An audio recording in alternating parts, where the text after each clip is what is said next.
Hey guys, welcome to the Indie Travel Guide. We're here with the amazing creator Jay Swanson, all the way in Paris.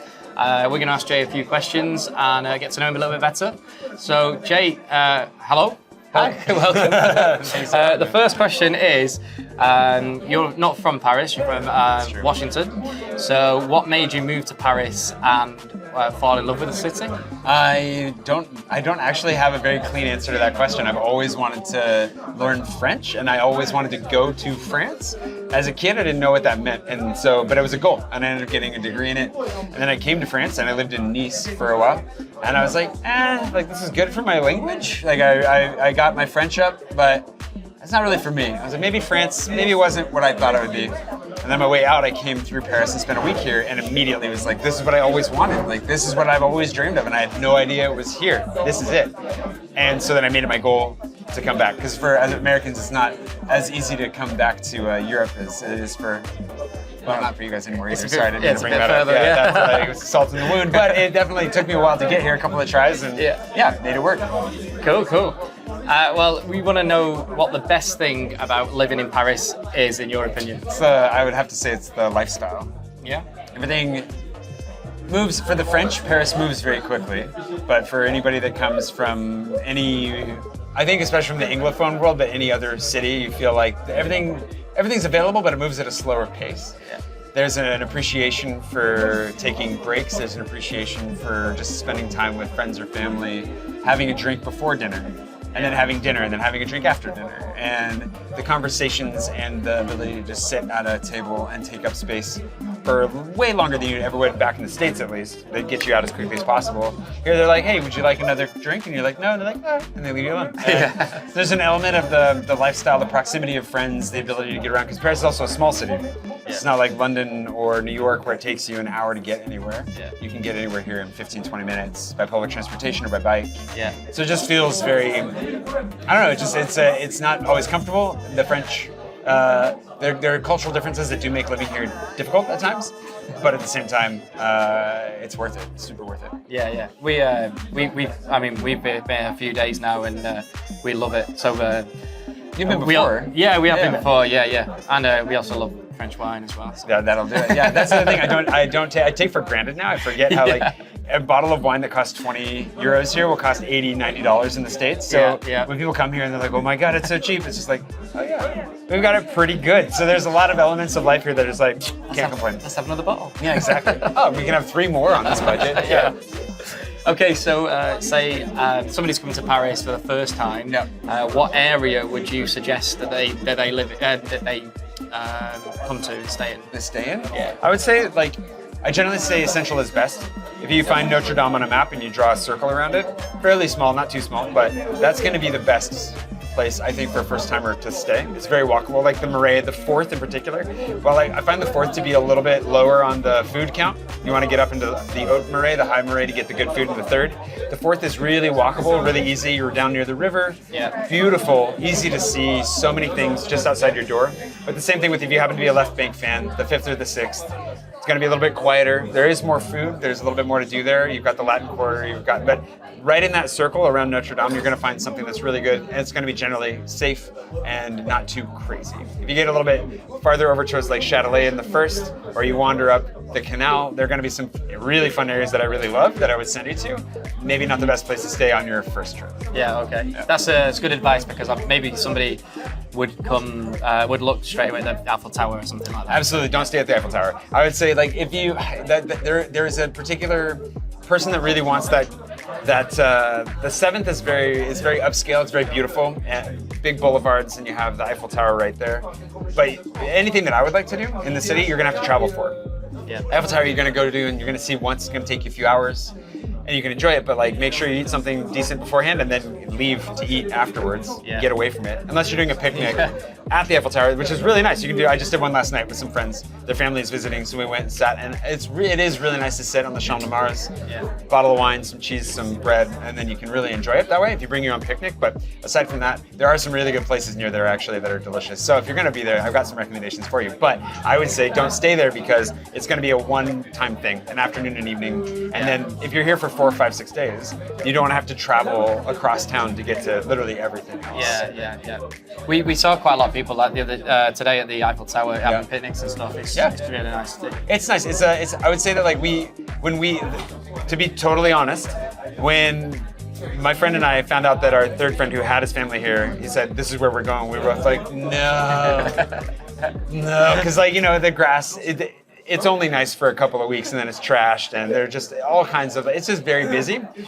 But then I got there and we had some wine, which helps. And we had some really good food and you're there with your friends and the tower is there and it's still magical. Yeah, it's still nice. Wonderful. So we also get a little bit jaded when you live here and anywhere long enough, right? Yeah. You're like, ugh.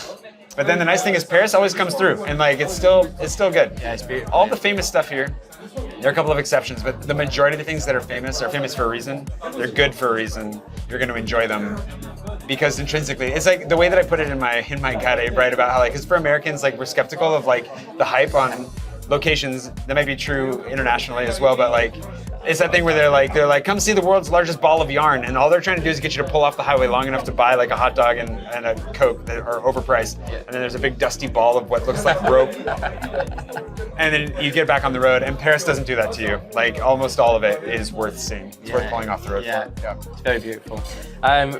What is interesting is you kept saying about the 7th, 4th, the 6th, and maybe a lot of people that come to Paris don't know what that is, so maybe you could explain a little bit. Yeah, so the districting of Paris is actually kind of confusing, and we also talk about districts and neighborhoods are different things. So an arrondissement is a district. It's an actual municipal district, and it's numbered from 1 through 20. They spiral out like a snail from the beginning. There's 4 on the right bank, the north, and then 2, 3 on the left bank, and then it circles back around until they get really big around the outside. And so the districts are numbered. And then neighborhoods are what we would name, like Montmartre or the Marais or the Latin Quarter, which doesn't really exist, in my opinion. Or like there's a number of different neighborhoods that we would name, and they might spill over. Like the Marais spills from the 4th into the 3rd. And now we saw like the Marais Center all the way up here in the 10th, or for some reason, or in the 11th. And like, so it's never ending. But yeah, so then if you, like every neighborhood, especially, but then every arrondissement as well has its own unique character and its unique elements that make it what it is, and so it makes it really fun to like kind of find your spot. So the more you travel, you pay attention to figure out which one you're in, and then be like, I like the vibe of this place. Oh, it's consistently like the 3rd or the 10th or whatever. Yeah. Then you can home in on like your style of Paris and your trip, because it might be that you really love the boulevards of the 7th, like we were talking about. Yeah. It may be that you like the close-knit proximity of like the 19th. You never know until you try it out, and then you find your spot. Yeah, what's great is when we watched one of your videos on the 16th, so it was looking at the bridge, and it's in Inception. And we went there last night, just off watching your videos, and it was absolutely brilliant. So it's very informative. It's really fun, and that's the thing. It helps you to orient yourself to the city too, right? And I think it's confusing at first, the way again, cultural differences. I think in Anglophone culture, we tend to think of north and south, east and west. Yep. And here they think in terms of banks, and the right bank, left bank thing is all based on the flow of the river that's going through the town. Yeah. So it could be east, west, north, or south, depending on where you're standing in relation to the river. So it can be really confusing when you first get into it, but that's also kind of the fun of it, is you get to decode something. It's a new puzzle for you to look at the map and be like, okay, figured out that if you go from here to, and like once you put it together, like then you've aced it. You know Paris. I started doing that last night. Yeah, so it's the first time. That's why I was asking. It's interesting. Okay, so one of the questions we always get asked is, you can only name one. This is tough. So we need your favourite bar in Paris and your favourite restaurant, and you can only have one. My favourite bar for sure. Oh, that's hard actually. I had an immediate response and I had a secondary response, but my immediate response would be the Quitterie. Okay. The Quitterie bar is probably my favorite bar. I need to stop telling people about it because it is my favorite bar, but it's true. It's half craft beer, half natural wine, all on tap. They have bottles of natural wine in the fridge as well, or wherever it's temperature appropriately stored. But their selection of beer and wine is unbelievable. And they have some of my favorite breweries on tap all the time that are hard to find. Some good local beers. And it's just a really, really fun vibe. My favorite restaurant? That's hard. It depends on my mood. I was gonna say I would say so. My favorite restaurant would probably be not even a restaurant. It's my buddy Dan's Pizza. We just did the other night. It's my buddy who does a really amazing sourdough pizza that is literally the best pizza I have ever had. Okay. And Wow. you can get it at Rigmarole. Currently, he's doing a pop-up at Rigmarole. We'll see where it ends up in the future, but he's been on and off again for a while. Legitimately unbelievable. So that pizza is phenomenal. Dan's just great. The Rigmarole team are amazing. Jessica and Robert are lovely. They run that place, and yeah, that would be. I mean, I don't think that's a cheat. I think it's because it's like Your opinion. yeah, It's not my favorite question because I'm always like, right, we're Yeah, gonna go there, we're gonna go there. exactly, yeah. I love pizza as well. It's hard so because fine. it's like there were a few places that came to mind, and I was like, well, no, we'll do pizza because Yeah. yeah. Okay, so we like hidden gems. Yeah. So we're going to say, obviously, what we said before, Paris has got so many sites. Yeah. But what we want to know is something like a hidden gem that somebody comes to Paris for maybe the first time or second time, whatever.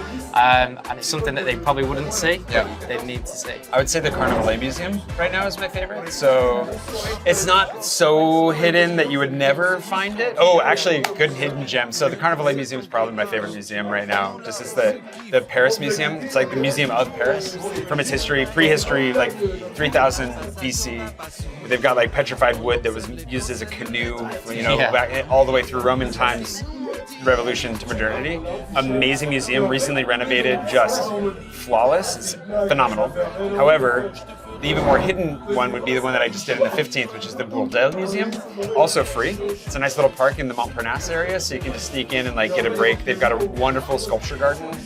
It blew my mind. I like knew about it but didn't know about it. Like went into it and just like wow. And if you're anything artistic, craftsy, like you imagine having a space to create someday, it will wreck you because like this guy had the coolest workshop and they've got it laid out in a really nice way so you can kind of walk through and get a feel for it. I'm sure it was filthier when he was in it, but lots of photos of people in the space, his students. He was a contemporary of Rodin. His sculptures are amazing, but then just the whole space is incredible and like, I loved it. That's great. I loved it. Yeah, it's good because obviously that had another great question because I would never have known. No, I didn't. It's funny because it's been on my list kind of for a while, and then I was talking to a friend who went with me, and we were just like, let's go check it out, and we were both blown away, just completely blown away. That's amazing. Like, super cool. Yeah. So there's another somewhere else to check Yeah, out. exactly. Yeah. You got We the got clock. time. You're flying out tomorrow morning. You got to hurry up. Yeah. Okay, so we're gonna say we've got €10 in your pocket. Yeah. What we're gonna do? In what time frame? Well, we've not got The a lot. one thing you can basically, do. Yeah, something not a lot of money, so something really great. That we Well, can do the in two that museums I just named are great because they're free. And the thing about Paris is that as expensive as it can be as a city, there are a lot of really low cost or free cultural experiences that you can have. But with €10 in my pocket specifically, do I have to blow it in one go? Well, you can do whatever you want. I was gonna say, I can take you on a whole day of Paris for free up to the point that you need to eat something. Yeah. But the thing is, the nice thing is with €10, you can easily go to a grocery store or like a market. Let's go to a market. Okay. So you walk into a market and you, with €10, can easily buy a little bit of fruit, a little bit of cheese, Yeah. go to the bakery, buy a euro baguette, right? And within 5, 6, 7 euros, you've built yourself a nice little picnic. Yeah. And then you go to Butte Chaumont, my favorite park in the whole city, in the 19th. Beautiful, not touristy, off the beaten path. Renovated by Napoleon III, so it looks ancient even though it's not. And it's got a really, really great vibe, and you can just go find a spot to post up in the shade. There's a pond, there's a waterfall that I hope is in operation. There's just a lot of amazing stuff there. And then if you suddenly decide that you have more money in your pocket, there is a bar there as well. And it's just also one of my favorite areas in general to go. But pretty quickly there, just by going to the market and grabbing a couple of things, you can go have a whole afternoon just sitting in the park and enjoying it. So you said about the museums as well, they're both free. And the museum, a lot of museums are free. Not all of them are free, but like they're generally worth it. Like Yeah. I would like.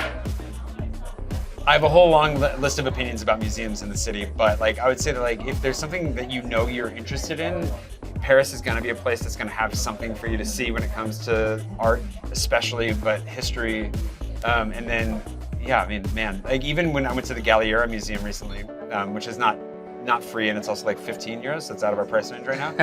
But the building was designed, I believe, by Chanel, and like, Okay. so it's this amazing building that feels, again, much older than it is. But the sight lines, the symmetry, the feeling of the entire space, it is the most overpriced museum because it's €14 and it's like one little gallery, like, so I saw just like the 90s for a second, and then, which is cool, I got to see outfits from The Fifth Element that I didn't know The Fifth Element was a French film until then. I should have known that. But you walk through and that's cool, but the space itself is just incredible. And if you happen to love fashion, you're going to love the display more than I did. You'll appreciate it more than I did. I shouldn't say it's overpriced, but just the space itself that is created and maintained. It's like the Louvre is like that, d'Orsay is like that. If you just go in, the building itself is often a work of art, and it's amazing how much time you can spend just looking at the walls and appreciating them before you even get to the art. Yeah, it's nice that. We've noticed that just traveling around, the buildings are amazing. Yeah, it's incredible. The city, it's operating on cheat mode when it comes to beauty. It's it's definitely, it's not fair. Yeah. Okay, so next question is a little bit about yourself. We asked people like their place somewhere they've never been that's on their bucket list. Yeah. The top spot on your bucket list. Top spot on my bucket list that I've never been. I'm in a weird place right now where I want to go back to a bunch of places, but I've never been to. What's on the top of my list for that? It's a tough one. Well, Tokyo, because I actually was. So it's funny because it's in my brain as a place I've been to, but I've never been. Because I had tickets to go there when COVID broke out. COVID, literally, like, they canceled my return ticket, but not my away ticket. So I was like, you guys trying to get me stranded in Tokyo? I don't understand what's that. So I bet you thought about it for a second. I really want to go to Tokyo. Yeah, it's true. I really, really want to go to Tokyo. And then I've also never been to Istanbul, and I would really like to get there. So. Okay, yeah. Oh, Tokyo is definitely on my list. So, have you not been? No, I've not been there. Let's go. Yeah, we'll go together. Let's go. Yeah. Just for content. Yeah, exactly. Just buy a ticket. What I was going to ask is, where should we go tonight? Where should I go tonight? So, well, I mean, literally, the places I just mentioned are good. What are you in the mood for, I guess, is the question. Pizza. Yeah, go to Dan's, see if you can get in. What's today? Saturday? You might be able to sneak in. They've got a little extra space. Okay. I could maybe try to pull the screen for you. Yeah, I can try. It's literally sold out, so like, but we can try, Okay. And more for the, so for like the viewers, whereabouts can they find you on socials? Where's the best place to find you? Just look up my name, Jay Swanson. So YouTube is my main game. Making YouTube videos is the main thing. So if you just go to youtube.com and type in Jay Swanson or youtube.com/Jay Swanson. Yep. That'll do it. Yeah. Okay. You can also find Jay on the Indie Travel Guide, Absolutely, of course. Yeah. So thank you, Jay. It's been great to speak to you. Appreciate it. No, it's been really great. Let's go eat some pizza. Yeah, absolutely. Yeah. More pizza, please. Yeah.